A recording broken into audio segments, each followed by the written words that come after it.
Jerami biasanya hanya digunakan sebagai pakan ternak atau dibiarkan menjadi sampah yang harus dibakar. Namun di tangan Febrantonius Parasian Sinaga, jerami dapat dijadikan kerajinan tangan yang memiliki nilai seni tinggi.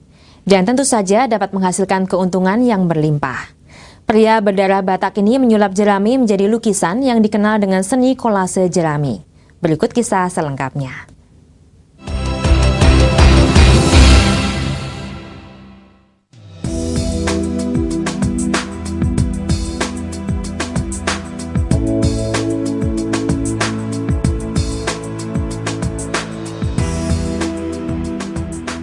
Naluri bisnis memang bukan milik semua orang. Peluangnya pun tidak selalu ada setiap waktu. Karena itu perlu kejelian untuk membaca dan keberanian untuk meraihnya. Itulah yang dilakukan Febrantonius Parasian Sinaga 6 tahun lalu. Pria kelahiran Tarutung 16 Februari 1977 ini mencoba meningkatkan dan memperkenalkan sumber daya alam kota Tarutung, Sumatera Utara, yaitu jerami.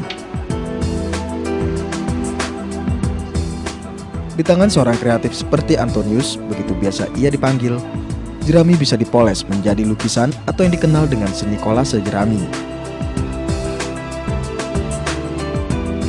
Kolase adalah komposisi artistik dari berbagai bahan seperti kertas, kain, dan kayu yang ditempel pada permukaan gambar. Dan Antonius menggunakan kain tradisional ulos Batak sebagai wadah atau kanvasnya.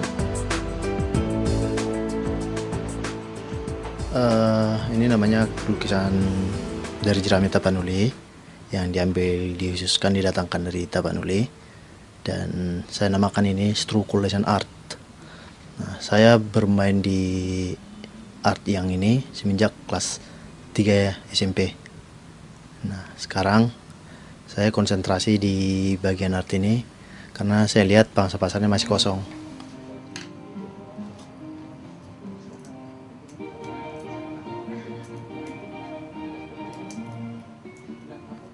Lukisan jerami bikinan Antonius terbilang unik, karena jerami yang digunakan bukan sembarang jerami. Ia menggunakan jerami dari padi jenis Ramos, hasil panen para petani di desa Lumban Hirit, Sipoholon, Tarutung, Sumatera Utara. Menurutnya, jerami Lumban Hirit punya keunggulan dibanding daerah lain.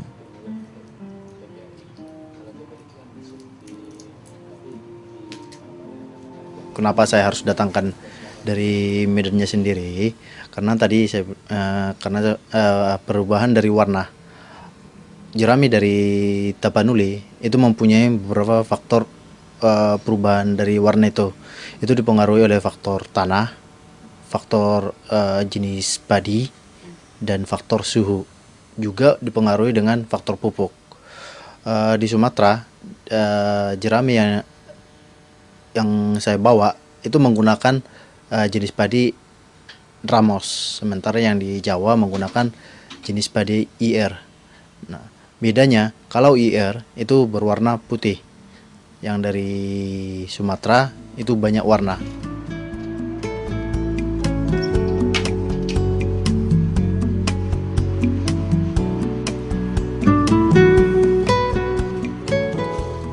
Jerami-jerami pilihan itu selanjutnya dibelah dan dibersihkan. Baru kemudian dilem di atas pola yang telah dibuat, lalu dibentuk pakai gunting atau cutter. Setelah terbentuk dengan rapi, objek pun bisa dilem di atas ulos, lalu dipernis agar lebih awet dan mengkilap.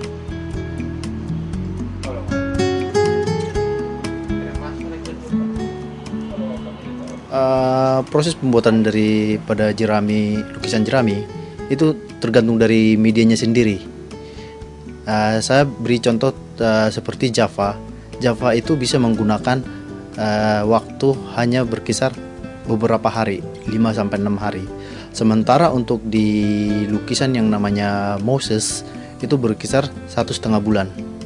Nah, jadi itu di beberapa faktor, yakni tingkat kerumitan untuk mengerjakan gambar tersebut.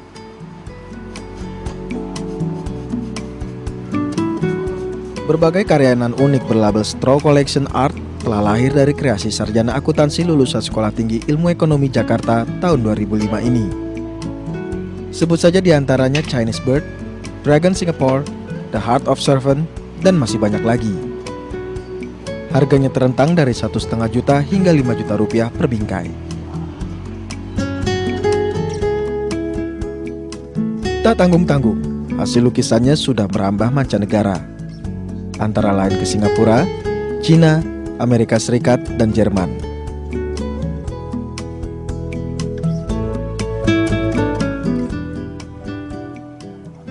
Yang diharapkan daripada lukisan jerami yang ada, orang makin kenal dan bisa ada regenerasi untuk melakukan art ini. Karena yang namanya art itu tidak ada putus-putusnya, harus diturunkan ke bawah.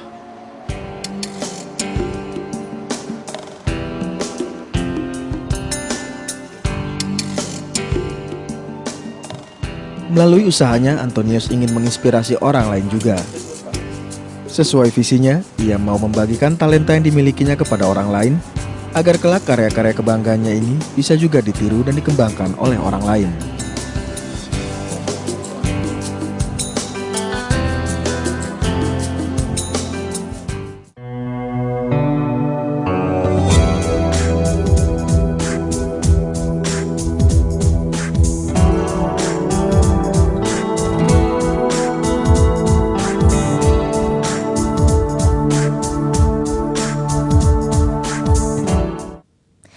Tidak terasa 24 menit sudah kami menemani Anda.